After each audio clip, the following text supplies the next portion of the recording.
साल भर तक घर में कोई भी फंक्शन हो, कोई भी कार्यक्रम हो, हम सोने के गहने नहीं खरीदेंगे। मंडळी, सोनं खरेदी करू नका. पंतप्रधान नरेंद्र मोदींच्या त्या आवाहनानंतर देशभरात चर्चेला उधाण आलं. अनेकांना प्रश्न पडला की जर सोनं घेऊ नका म्हणत असतील तर मग चांदी घ्यायला काय हरकत आहे. पण उत्तर इतकं सोपं नाहीये. त्यासाठी पुढची काही मिनिटं हा व्हिडिओ शेवटपर्यंत नक्की बघा.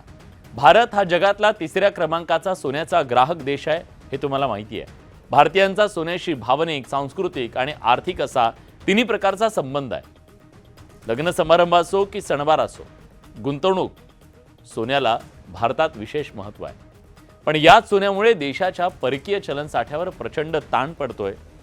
फक्त गेल्या एका वर्षात भारताला सोन्याची आयात करण्यासाठी तब्बल 72 अब्ज डॉलर खर्च करावे लागले.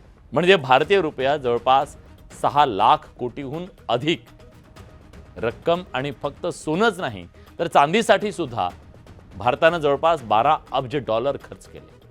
म्हणजे प्रश्न फक्त सोन्याचा नाहीये तर मौल्यवान धातूंच्या वाढत्या आयातीचा आहे. जागतिक स्तरावर युद्ध सदृश्य परिस्थिती आहे. मध्य पूर्वेतील तणाव, तेलाच्या वाढत्या किमती किंवा डॉलरच्या मजबूतीमुळे भारताच्या परकीय चलनावर मोठा दबाव आहे. अशा परिस्थितीत सरकार आयात कमी करण्याचा प्रयत्न करत आहे. म्हणूनच आधी आवाहन करण्यात आलं आणि नंतर सोनं चांदीवरची आयात शुल्क सुद्धा वाढवण्यात आलं. त्याचा थेट परिणाम बाजारात आपल्याला दिसतोय.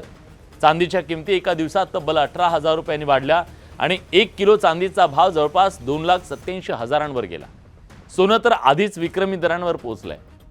पण मग सरकार चांदीबद्दल शांत का, असा प्रश्न तुम्हाला पडला असेल. कारण चांदी ही फक्त दागिन्यांसाठी वापरली जात नाही. उद्योग विश्वात चांदीचं महत्त्व प्रचंड वाढलंय. EV म्हणजे इलेक्ट्रिक वाहनांमध्ये, सोलर पॅनल्समध्ये, इलेक्ट्रॉनिक्समध्ये आणि हेल्थकेअर क्षेत्रात चांदी मोठ्या प्रमाणात वापरली जाते. वैद्यकीय उपकरणांमध्ये चांदी अँटीबॅक्टेरियल एजंट म्हणून वापरली जाते. Mobile, chips, battery, solar cell या सगळ्यात चांदी आवश्यक आहे. म्हणून चांदीवर पूर्णपणे निर्बंध आणणं शक्य नाहीये. पण याचा अर्थ असा नाही की सोनं नको तर चांदीत गुंतवणूक करा, हा सुरक्षित पर्याय. कारण भारत जवळपास 80% चांदी आयात करतो.